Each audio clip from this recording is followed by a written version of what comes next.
Bonjour à toi, Patricia. Comment vous allez ce matin? Non, ça va assez bien. Oui. Bonjour à nos téléspectateurs. Ça peut toujours parler comme on souhaite, mais on a l'obligation de faire avec ce qu'on a. Voilà. Bah oui, et se dire que quelque part on a certainement la chance que d'autres n'ont pas. Tout à fait, tout à fait. Hein. Alors aujourd'hui, on parle de manuel scolaire. Faut-il croire à une révolution? Ben écoutez, dans l'environnement de l'éducation, notamment la question du manuel scolaire qui est un des piliers essentiels de la qualité pédagogique de l'éducation, il y a effectivement le manuel scolaire qui est revenu dans l'actualité avec la publication le 13 juin dernier de la liste des manuels scolaires au niveau de l'enseignement secondaire, mais aussi de l'éducation de base. Et donc ce manuel scolaire-là arrive avec un certain nombre d'éléments qui peuvent faire penser à cette révolution-là. Révolution ou pas, en tout cas les appréciations diverses, ce qui est sûr qu'il y a des éléments fondamentaux et des changements notoires. Exactement. Eh ben, on poursuit donc dans ce point de l'actu. Aujourd'hui, nous parler des manuels scolaires et peut-être un autre point à aborder à l'instant. Oui. Bon, la récente publication de ces manuels scolaires arrive, comme vous le dites, avec une appréciation de révolution par quelques-uns.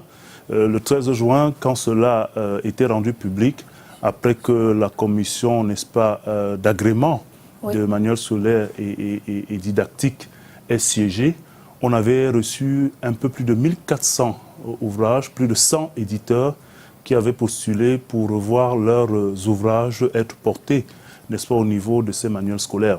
Alors, l'une des premières choses qu'il faut remarquer, c'est que dans les années précédentes, en tout cas les 10 ou les 2 dernières décennies, on avait dans les listes qui étaient rendues publiques plusieurs livres par matière et il revenait aux proviseurs, aux chefs d'établissement de choisir dans un lot de 3, parfois 4 ouvrages, celui qui allait être adapté ou alors qui allait être utilisé dans leurs établissements.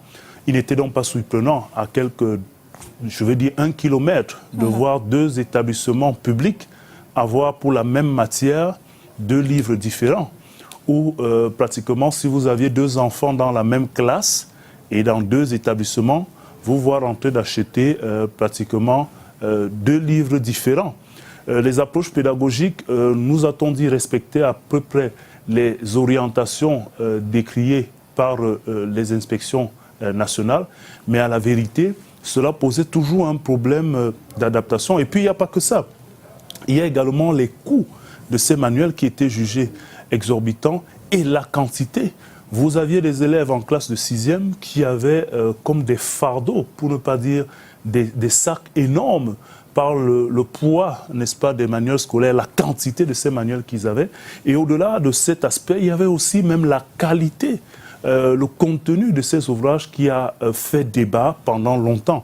Et donc, ces manuels scolaires qui arrivent, c'est vrai qu'on a coutume de les attendre au mois d'avril, mais ça a été rendu public en juin, le 13 juin dernier. Donc on se rend compte effectivement que l'une des premières révolutions est la réduction de ce nombre. Désormais, en tout cas pour ces listes, c'est un manuel scolaire, un ouvrage, autant pour moi, par matière.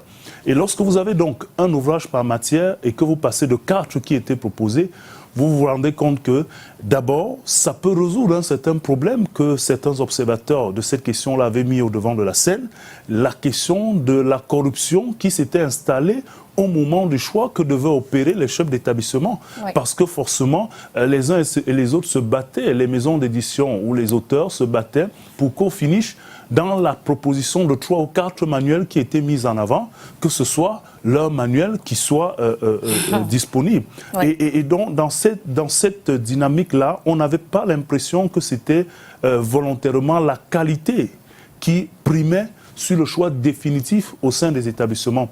Et dans cet embarras-là, c'était aussi difficile parce que les changements, même si sur le plan de la loi, il était prévu d'attendre une période triennale avant de changer, il n'était pas surprenant de voir après 1 an ou 2 ans des changements effectués. Un manuel scolaire pouvait ne même pas faire 2 années au programme et puis il était changé. Il y avait certes des explications par rapport à la disponibilité ou des manquements qui auraient pu être constatés pendant l'année scolaire, mais toujours est-il que ceux qui payaient la note, en définitive, c'était les parents d'élèves. C'est quelque chose aussi qui n'arrangeait pas véritablement ceux qui sont impliqués dans la distribution de ces livres, notamment les libraires, nos amis du coin du poteau n'étaient pas tout à fait d'accord parce que vous vous rendez bien compte que la banque de manuels qu'ils avaient n'était plus à même de servir. Et deuxièmement, on avait vécu un ensemble d'initiatives économiques, la bourse du livre par exemple, et bien d'autres, qui facilitaient la tâche à un certain nombre de parents pour échanger des livres d'une classe à une autre ou bien d'un enfant à une autre, avec l'assurance que sur une période, c'était pratiquement les mêmes manuels qui étaient conservés. Oui. Donc tout cela arrive un peu comme un petit ouf de soulagement pour cette liste qui a été rendue publique. Maintenant, est-ce qu'on peut dire qu'au regard de cette décision, la réduction du nombre de livres, les coûts qui vont peut-être changer et le retour même d'un certain nombre d'ouvrages qui ont fait le bonheur, n'est-ce pas, de ces listes de manuels scolaires, de l'enseignement, notamment sur le plan littéraire, on se rend compte que beaucoup d'auteurs, n'est-ce pas, locaux sont revenus au devant de la scène. On a eu des éléments comme pratiquement des ouvrages littéraires, 3 prétendants, un mari, 3 petits sirèbes à la fin, des ouvrages qui ont marqué leur temps et qui sont encore d'actualité, d'auteurs camerounais qu'on avait regretté de voir mis à la touche au profit d'un certain nombre d'ouvrages qui venaient d'auteurs de l'extérieur. Donc tout cela peut faire penser qu'il y a une révolution en cours dans ce manuel, même si les appréciations sont diverses. D'aucuns pensent que la publication en juin est tardive. Certains estiment que les batailles pour le positionnement ont eu raison, n'est-ce pas, des délais à respecter. En tout cas, le constat de la publication de ce manuel, expliqué à son temps lors de l'apparition par le secrétaire permanent de cette commission, le professeur Marcelin Vunda-Etoile, que nous connaissons, que nous avons d'ailleurs eu la chance d'avoir comme enseignant, vient donc démontrer que, au-delà d'une totale révolution, il y a une réelle volonté à répondre à ces cris des parents et même des acteurs du manuel scolaire qui avaient estimé que dans la structuration qui était présente dans cet environnement-là, ça n'était pas favorable à la qualité du contenu, mais beaucoup plus au business et aux affaires autour du livre. Voilà.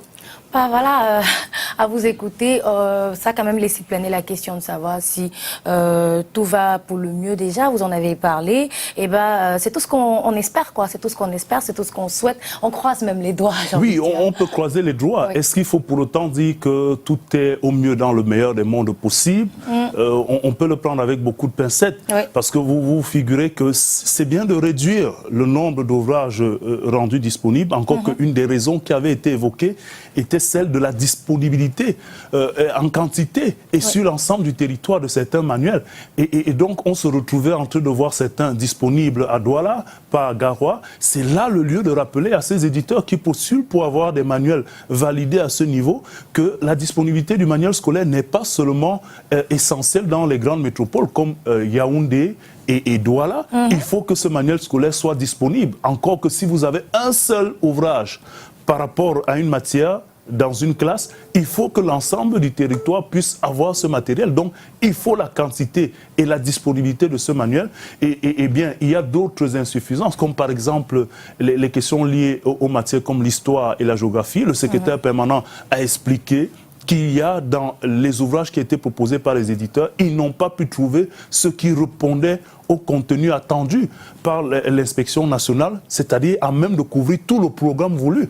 N'y a-t-il pas d'auteurs locaux qui ont pu le faire? On attend de voir comment cette question va être résolue. Mais le plus important, c'est de se dire que dans cette révolution qu'on aperçoit, il va falloir combler ces gaps, mais surtout s'assurer que les éditeurs sont à même de rendre ce manuel disponible sur l'ensemble du territoire, en attendant de voir l'application effective, n'est-ce pas, de ces mesures et la réalité dès la prochaine année scolaire. Voilà.